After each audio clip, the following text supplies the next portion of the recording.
Kolegyne, kolegovia, milí priatelia, rezort školstva je na chvoste záujmu spoločnosti a jeho zamestnanci nedosahujú primerané mzdové hodnotenie, ktoré im právom patrí.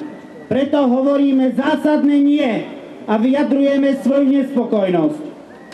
Ak máme zabezpečiť vzdelanie pre 10 000 detí, žiakov a študentov, musíme pracovať v podmienkach a za plácu, ktorá tomu prináleží.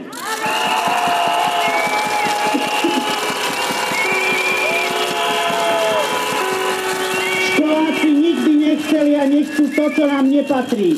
Žiadame iba to, čo si právom zaslúžime.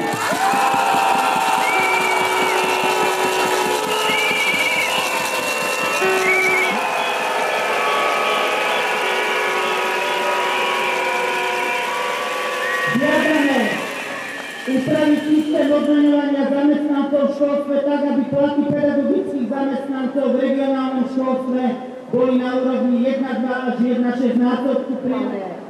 Ponúkaných 5% je výsmechom všetkým zamestnancom školstva.